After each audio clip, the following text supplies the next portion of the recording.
ঈদের দিনে সবাই যখন পরিবার পরিজন নিয়ে ব্যস্ত, তখন সালাউদ্দিন নীল ব্যস্ত অভুক্ত কুকুরগুলোকে খাওয়ানোর কাজে। সে রাজশাহী বিশ্ববিদ্যালয়ের নৃবিজ্ঞান বিভাগের সাবেক শিক্ষার্থী। ১৩ই মার্চ থেকে রাজশাহী বিশ্ববিদ্যালয় বন্ধ হয়ে গেছে। এই কারণে রাজশাহী বিশ্ববিদ্যালয়ে থাকা প্রায় ২০০-রও বেশি কুকুর বিড়াল এখানে কিন্তু অভুক্ত আছে। কারণ এখানকার যে হলগুলো রয়েছে সেই হলগুলোতে ক্যান্টিন এবং আশেপাশে যে রেস্তোরাঁ, হোটেল সেগুলো সবগুলোই বন্ধ হয়ে আছে।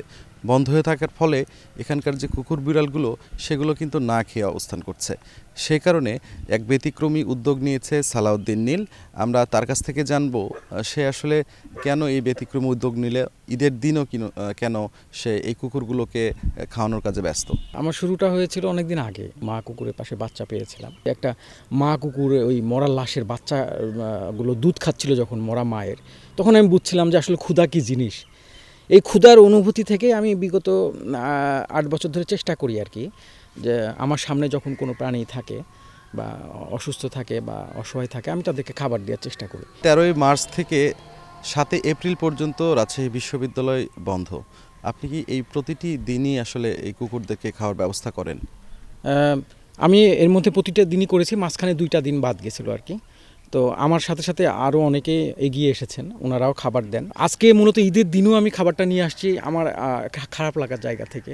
কারণ আমি রাজশাহী বিশ্ববিদ্যালয়ের পরিবারে কয়েকটা পোস্ট দেখলাম, যে পোস্টগুলোতে বিভিন্ন হলে, ছেলেদের হলগুলোতে 2 তলা 3 তলায় মা কুকুর বাচ্চা দিয়েছে। তো বাচ্চা মা কুকুরের তো আরও মানে মা বিড়ালগুলো বাচ্চা দিয়েছে আর কি। তো মায়ের তো খাবারের দরকার বাচ্চাগুলোকে দুধ খাওয়ানোর জন্য। আর হলগুলোতে আসলে অনেকগুলো ব্লক, অনেকগুলো তালা আছে, প্রথম দ্বিতীয় তৃতীয়। তো সবগুলোতে সবাইকে তো আইডেন্টিফাই করা যাবে না। তো আমি আজকে নিয়ে আসছি আসলে 17টা হলের জন্য 5 কেজি মাছ, 5 কেজি চাল দিয়ে ওদের জন্য খাবার নিয়ে আসছি 17টা হলের জন্য।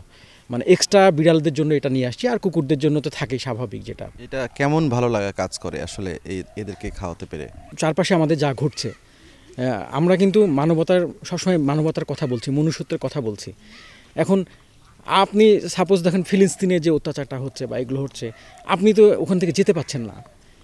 আপনার মন চাচ্ছে আপনি তাদের জন্য লড়াই করেন, মানুষের মনুষ্যত্বের জন্য লড়াই করেন। বা আরেক জায়গায় একটা ঘটনা ঘটছে, আপনি পাচ্ছেন না যেতে, কিন্তু অন্তত আমার জায়গা থেকে যে আমি আমার সামনে যা পাচ্ছি, যে অসহায় পাচ্ছি, প্রাণী হোক মানুষ হোক, হ্যাঁ, আমি তো সব জায়গায় ছুটে যেতে পারছি না, কিন্তু আমার সামনে যেগুলো পাচ্ছি সেগুলো আমি অন্তত চেষ্টা করি তাদের পাশে থাকার আর কি।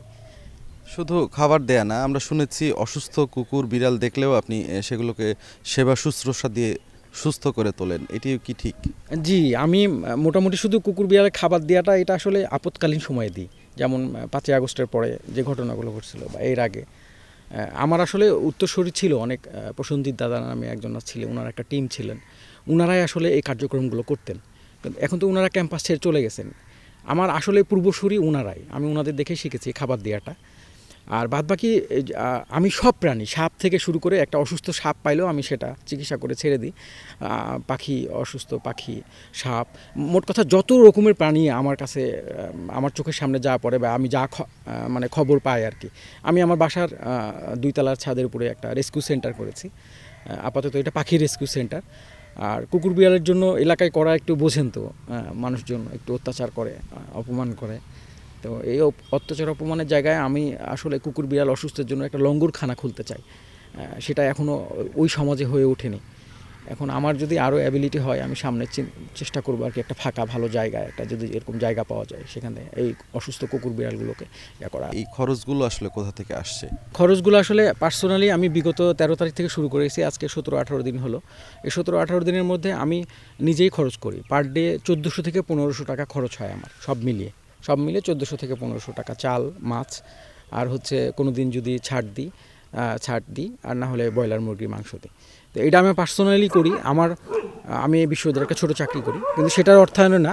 আমি আমার ইঁদুরের খামার আছে। আমি সারা বাংলাদেশের যে বিশ্ববিদ্যালয়গুলো আছে, বিভিন্ন বিশ্ববিদ্যালয়, সেই বিশ্ববিদ্যালয়গুলোতে আমি ইঁদুর ডেলিভারি দিই, বিভিন্ন রিসার্চের কাজে লাগে আর কি।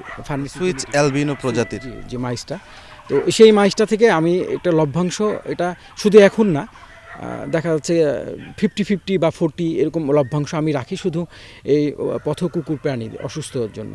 আর কিছু রাখি অসুস্থ মানুষ যারা আমার এলাকার বিভিন্ন জায়গায়, যারা ট্রিটমেন্টের কোনো অবস্থা থাকে না, তাদেরকে আমি নিজেই ট্রিটমেন্ট করাই আর কি। সমাজের যারা বিত্তবান শ্রেণীর মানুষ আছে তাদের কাছে কি আহ্বান জানাবেন?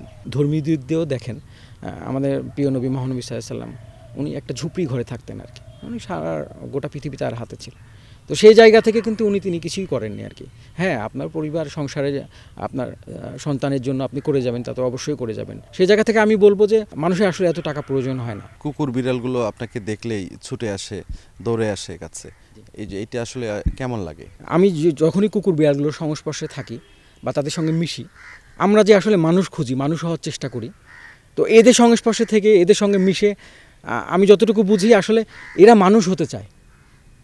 এই কুকুর বিড়ালই মানুষ হতে চায়, কারণ আপনি দেখবেন যে মানুষের থেকে এদের ধৈর্য বেশি। এরা 3 দিন 4 দিন না খেয়ে থাকে ভাই, 3 দিন 4 দিন না খেয়ে থাকে, তারপরেও কিন্তু আপনার খাবারে যে আপনার তারা ছিনিয়ে নিচ্ছে না, মানুষের মতো সেই কাজটা করছে না কিন্তু। অথচ ওদেরকে পশু বলা হয়, যে জ্ঞান নাই, তারা কিন্তু এই কাজটা করছে না। মানুষ কিন্তু ঠিকই 4 দিন না খেয়ে থাকলে কিন্তু সে আপনার উপরে হামলায় পড়বে, আপনার খাবার ছিনতাই করে নেবে। তা আসলে এদের কাছ থেকে অনেক কিছু শিকার আছে ভাই। ধন্যবাদ আপনাকে এই ব্যতিক্রমী এক ধরনের ঈদ আয়োজনে আসলে যুক্ত হওয়ার জন্য।